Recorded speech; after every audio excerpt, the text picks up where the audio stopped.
Good evening बच्चों, कैसे हो आप सब लोग? Myself Chetan Garg and I welcome you all to our today's session. यार आज के सेशन में ना हम पॉलिनोमियल का एक बहुत ही लॉजिकल सा क्वेश्चन डिस्कस करने वाले हैं जो आईएसआई में आए हुए हैं एंड इनफेक्ट आईएसआई यूजीबी में आता है। बहुत अच्छा क्वेश्चन है पॉलिनोमियल्स का एंड इनफेक्ट जो बच्चे इवन 8, 9, 10, 11 या 12 किसी भी ग्रेड में है वो डेफिनेटली इस क्वेश्चन को कर सकते हैं। देखो हल्का फुल्का पॉलिनोमियल्स का आइडिया, इवन बहुत ज़्यादा आइडिया नहीं है तब भी चलेगा, लॉजिकल क्वेश्चन है क्योंकि, है ना? बट हाँ, अगर आपको पॉलिनोमियल्स के बारे में पता है कि पॉलिनोमियल्स क्या होता है ना, पॉलिनोमियल के ज़ीरोज़ क्या होते हैं, क्या मतलब होता है एक पॉलिनोमियल का ना, उसका हल्का-फुल्का ग्राफ कैसा होता है, तो डेफिनिटली आप ये वाला क्वेश्चन कर पाओ, राइट? तो क्वेश्चन स्टार्ट करने से पहले ये हमारा एक टेलीग्राम ग्रुप है, जिसमें basically viewers beyond books brigade, right? Viewers का मतलब ही हमारा ये है कि बियॉन्ड बुक्स हम चीज़ें बताते हैं, जो एक्चुअल मैथ्स है, मैथ्स का जो फन है वो हम डिलीवर करने की कोशिश करते हैं, ठीक है? तो इस टेलीग्राम ग्रुप में there is competitive pre course, कोई भी बच्चे इसको जॉइन कर सकते हैं ना। इसमें आपको काफ़ी सारे म्यूजिक मैथ्स से रिलेटेड फैक्ट्स मिलेंगे, है ना? आपको डेली प्रैक्टिस के लिए कुछ ना कुछ कंटेंट इस टेलीग्राम ग्रुप पे आता रहेगा। तो ये स्कैनर है ना, इसे स्कैन करो और इस ग्रुप का एटलीस्ट पार्ट ज़रूर बनो, राइट? तो without wasting much of your time let's start the question. तो ये एक क्वेश्चन है जो कि आईएसआई 2022 यूजीबी का है ना? एंड यूजीबी बहुत अच्छा एग्जाम है, कंसिडर किया जाता है कि जेई से भी, जेई एडवांस से भी टफ एग्जाम होता है। तो देखते हैं आप ये क्वेश्चन कर पाते हो या नहीं।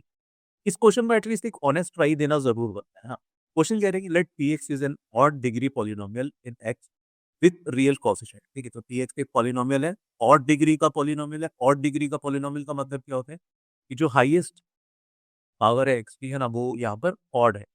रियल कोएफिशिएंट है तो मतलब कॉम्प्लेक्स नंबर्स का यानी इमेजिनरी नंबर्स का कोई लेना देना नहीं है इस क्वेश्चन में। फर्दर कह रहा है कि we need to prove that the equation p of px equal to 0 has at least as many distinct real roots as the equation px equal to 0। तो मतलब ये जो पॉलिनोमियल है px और डिग्री का, इसके जितने भी रियल रूट्स हैं, जितने भी अलग-अलग रियल रूट्स हैं, एटलीस्ट उतने p of px equal to 0 के ज़रूर हो। तो क्वेश्चन में ना मतलब इन पर को समझ में ही नहीं आ रहा है कि क्या कह रहे हैं। बट थोड़ा-सा अगर आप हाथ-पैर मारोगे, समझने की कोशिश करोगे तो शायद कुछ बात पता है। जैसे फॉर एग्ज़ाम्पल हम एक x cube minus x equal to 0, ये मान लो मैंने पीएक्स माना। हम ऐसे ही एक बार क्वेश्चन खेलने की कोशिश करते हैं, देखते हैं एग्ज़ैक्टली क्वेश्चन क्या कह रहा था, क्या क्वेश्चन का मतलब। अब पीएक्स इक्वल टू ये माना मैंने, जिसका मतलब कि एक्स को मैं अगर कॉमन लेता हूँ एक्स स्क्वायर माइनस 1 तो एक्स माइनस 1 एक्स प्लस। तो बेसिकली ये मैंने एक पॉलिनोमियल ऐसे ही क्वेश्चन को समझने के लिए एक पॉलिनोमियल मैंने माना है ना? इसके कितने रूट्स हैं? इसके क्लियरली 3 रूट दिख रहे हैं, 0, 1 एंड माइनस। ये 3 रूट। क्वेश्चन के अकॉर्डिंग पी ऑफ पीएक्स जो होगा, पी ऑफ पीएक्स का मतलब है पीएक्स का क्यूब माइनस पीएक्स। मैंने कुछ नहीं किया, यहाँ पर एक्स की जगह पीएक्स रखी है ना? और फर्दर भी एक्स की वैल्यू रखूंगा तो एक्स क्यूब माइनस एक्स का cube minus x cube minus x. ठीक है, ये चीज़ मेरा क्या बन गया? ये मेरा पी ऑफ पीएक्स बन गया, जो कि थोड़ी सी खतरनाक सी चीज़ लग रही है भाई। ध्यान से देखोगे ये कितने डिग्री का पॉलिनोमियल दिख रहा है, पी और पीएक्स। इस एग्जांपल के लिए, एटलीस्ट इस एग्जांपल के लिए 9 डिग्री का पॉलिनोमियल। तो क्वेश्चन जो कह रहा है, क्वेश्चन के अकॉर्डिंग इस पी ऑफ पीएक्स के, ये जो पी ऑफ, ये वाला जो पी ऑफ पीएक्स है ना, इस पी ऑफ पीएक्स के डेफिनेटली क्वेश्चन के अकॉर्डिंग इसके 3 रूट्स होने चाहिए। इसके कितने डिस्टिंक्ट रूट्स हैं पीएक्स के? पीएक्स के 3 डिस्टिंक्ट रूट्स थे। इस पी ऑफ पीएक्स के एटलीस्ट 3 डिस्टिंक्ट रूट्स होने चाहिए, ठीक है? ये हमें बोला गया है। अब तो इस एग्जांपल में तो साफ दिख ही रहा है कि जो पीएक्स के रूट्स हैं वो पी ऑफ पीएक्स के भी रूट्स दिख रहे हैं ना।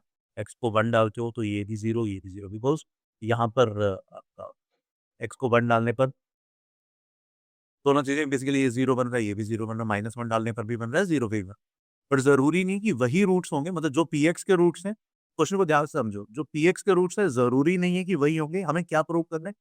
जितने पीएक्स के रूट्स हैं, उतने ही पी ऑफ पीएक्स के एटलीस्ट ज़रूर रूट्स होंगे। और इम्पोर्टेंट क्या है? और डिग्री पॉलीनोमियल, ठीक है? तो क्वेश्चन ये लॉजिकल क्वेश्चन है ना? पॉज़ करो वीडियो को, आराम से 4-5 मिनट इस क्वेश्चन के लिए ट्राई दो। I am very sure definitely ये वाला क्वेश्चन आप लोगों का हो जाना चाहिए, ठीक है? मैं अब प्रोसीड कर रहा हूँ क्वेश्चन के लिए, है ना? तो लेट्स सी आपको समझ में आता है या नहीं आता है। देखो, मान लेते हैं पीएक्स के पहले तो ना ऑड डिग्री पॉलिनोमियल है। ऑड डिग्री पॉलिनोमियल का क्या मतलब होता है? क्या क्या सिग्निफिकेंस है ऑड डिग्री पॉलिनोमियल में? सोच के देखो, ऑड डिग्री पॉलिनोमियल में मेरे को क्या-क्या समझ में आता है। एक चीज़ तो पता है मुझे कि ऑड डिग्री पॉलिनोमियल का एटलीस्ट एक रियल रूट ज़रूर होता है। वजह क्यों होता है? क्योंकि कोई भी ऑड डिग्री पॉलिनोमियल का ग्राफ है, मान लो ये एक्स एक्सिस है। ऑड डिग्री पॉलिनोमियल का ग्राफ या तो माइनस इन्फिनिटी से स्टार्ट होकर प्लस इन्फिनिटी तक जाता है। बीच में कुछ भी हो रहा होगा, मान लो इस टाइप का कुछ भी हो रहा होगा, या हो सकता है डायरेक्टली ऐसे जा रहा हो, या हो सकता है बीच में कुछ इस टाइप से का हो के ऐसे जा रहा हो, है ना? तो एक ऑड डिग्री का पॉलिनोमियल या तो माइनस इन्फिनिटी से इन्फिनिटी जाएगा, या फिर वाइस वर्सा, मतलब हो सकता है वो प्लस इन्फिनिटी से इन्फिनिटी तक जा रहा हो। किसी भी तरीके से there can be not many ways, है ना? पॉइंट क्या है? उसकी रेंज, किसकी रेंज? पीएक्स की रेंज, एक ऑड डिग्री पॉलिनोमियल की रेंज हमेशा ऑल रियल वैल्यूज, मतलब वो सारी रियल वैल्यूज लेने के लिए कैपेबल होता है। ठीक है? तो अब मुद्दे की बात करें तो इस चीज का हमें क्या फायदा? फायदा ये है कि देखो, मान लो पीएक्स इक्वल टू 0 के कुछ रूट्स हैं। मान लिया मैंने, इसके रूट्स हैं alpha 1, alpha 2, alpha 3 and so on. मान लो एन रूट्स हैं अल्फा। कितने हैं वो एन मुझे नहीं पता, मैंने जनरल रूट्स मान। तो इसका मतलब क्या हुआ कि भैया P of alpha 1, P of alpha 2, ये सारी वैल्यूज क्या होंगी? इसके अकॉर्डिंग ये सारी वैल्यूज होनी चाहिए कितनी? 0 की। ये बात समझ में आ रही है? ठीक है। अब अब मैं कैसे जस्टिफाई करूं कि पी ऑफ पी एक्स के भी एन 0 जरूर होंगे? अब देखो, इसमें काम आता है ये जो हमने अभी कॉन्सेप्ट देखा कि ऑड डिग्री का पॉलिनोमियल है, मतलब वो माइनस इन्फिनिटी से इन्फिनिटी या इन्फिनिटी से माइनस इन्फिनिटी जा रहा होगा, मतलब पी एक्स सारी वैल्यूज लेने के लिए कैपेबल है। मतलब क्या? डेफिनेटली, जैसे मान लो डेफिनेटली कोई ना कोई एक ऐसा x1 होगा जहां पर p की वैल्यू, p ऑफ x1 की वैल्यू अल्फा 1 के इक्वल आ रही है। देखो अल्फा 1 एक रियल नंबर है, अभी कंफ्यूज मत होना। मान लो मैं एक रैंडम ग्राफ बना रहा हूँ, मान लो ये px का ग्राफ है। ठीक है? अल्फा 1 कोई ना कोई एक वैल्यू तो होगी, लेकिन मान लो अल्फा 1 कोई ना कोई एक नंबर है ना, तो y की वैल्यू मान लो अल्फा 1 यहाँ पर हो। अल्फा 1 बेसिकली x की किसी ना किसी वैल्यू के लिए p की वैल्यू अल्फा 1 होती है। जैसे इस ग्राफ के अकॉर्डिंग यहाँ पर मेरा ये x1 है जहाँ पर p ऑफ x1 अल्फा 1 थी। ये बात समझ में आ रही है? ठीक है। अब ये मैंने क्यों चूज किया? क्योंकि p ऑफ px को अगर मैं देखूं, है ना, अब यहाँ पर अगर मैं x की जगह x1 डाल दूं तो क्या बनेगा? p of x1। अब क्योंकि एक और डिग्री का पॉलिनोमियल था, तो कोई ना कोई एक ऐसा x1 जरूर होगा जहां पर p की वैल्यू अल्फा 1 बन रही हो, जैसे कि मैंने इस ग्राफ में बताया आपको। क्यों? क्या अल्फा 1 डेफिनेटली अवेलेबल होगा? बिल्कुल होगा। क्यों? क्योंकि ऑड डिग्री का पॉलिनोमियल है, और ऑड डिग्री का पॉलिनोमियल सारी रियल वैल्यूज ले सकता है। ठीक है? तो यहाँ पर अगर मैं x1 डालता हूँ तो p ऑफ x1 का मतलब क्या हो? p ऑफ x1 क्या है? अल्फा 1 के इक्वल, तो ये क्या बन गया? p of alpha 1। और अल्फा 1 क्या था? p का एक रूट 0 था, तो इसका मतलब p ऑफ अल्फा 1 क्या होगा? 0 होगा। तो इसका मतलब p ऑफ px का एक रूट क्या हो गया? x, है ना? और x1 कौन सा वैल्यू है जहां पर p ऑफ x1 अल्फा 1 के इक्वल? सिमिलरली कोई ना कोई एक ऐसा x2 होगा जहां पर अल्फा 2 के इक्वल हो रहा होगा। वो x2 कुछ भी हो सकता है। अल्फा 2 मान लो ये वाली वैल्यू है ना? यहाँ पर अल्फा 2 था, तो इसके कोरस्पॉन्डिंग x2 कोई वैल्यू हो रही है, तो x2 पर p की वैल्यू अल्फा 2 आ रही है। और अच्छा, अब तो ऐसा भी नहीं हो सकता कि अल्फा 1 और अल्फा 2 ये सेम वैल्यूज हो। क्यों? क्योंकि बेसिकली फंक्शन 1 है ना, एक x के लिए दो अलग अलग वैल्यूज नहीं आ सकती, है ना? यही तो फंक्शन की डेफिनेशन होती है। तो ये x1 x2 ये डिस्टिंक्ट होगी, क्योंकि अल्फा 1 अल्फा 2 डिस्टिंक्ट है। बात समझ में आ रही है? ठीक है? तो सिमिलरली एंड सो ऑन, एक ना एक एक्स एन ऐसा ज़रूर होगा जहाँ पर वैल्यू अल्फा एन के इक्वल आ रही होगी। तो मतलब अगर ये सारे डिस्टिंक्ट रूट्स हैं alpha 1, alpha 2, alpha 3 up to alpha n, ये डिस्टिंक्ट है और क्वेश्चन में बोला था डिस्टिंक्ट रियल रूट्स, है ना?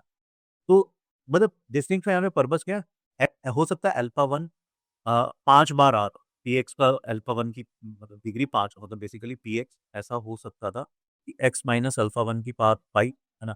फिर x minus alpha 2 and so on x minus alpha, बाकी सारे उनका ऑर्डर 1 ही है, मतलब बाकी सबकी पावर 1 है। तो आइडियली देखा जाए पीएक्स के कितने रूट्स हो जाएंगे? n+4, है ना? बट हमें डिस्टिंक्ट की बात कर रहे हैं तो हम n की ही बात कर रहे हैं। अल्फा 1 तो रिपीटेड रूट हो गया ना, रिपीटिंग 5 टाइम। हमें डिस्टिंक्ट देखना है, तो डिस्टिंक्ट अभी भी पीएक्स के कितने हैं? n।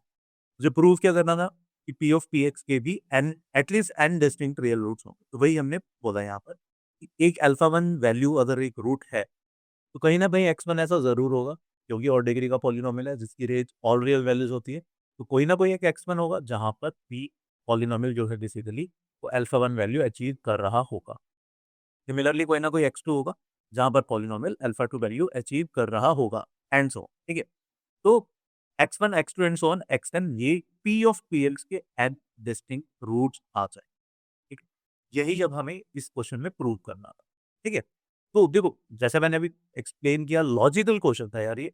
अब इसमें ना थोड़ा सा हार्ड पार्ट क्या है, इस क्वेश्चन में हार्ड पार्ट ये है कि जो भी मैंने समझाया उन शब्दों को उस समझ को, उस थॉट प्रोसेस को शब्दों में लेकर आना, उसको लिखना है बेसिकली क्योंकि यूजीबी का एग्ज़ाम सब्जेक्ट तो ऑब्वियसली मतलब अगर समझ में आ गया तो आई एम वेरी श्योर आप सब लोग शब्दों में तो इसको उतार दिए, है ना? तो भाई ये था आज के सेशन में। अगर आपको सेशन अच्छा लगता है तो यार प्लीज़ सब्सक्राइब वगैरह ज़रूर कर दो।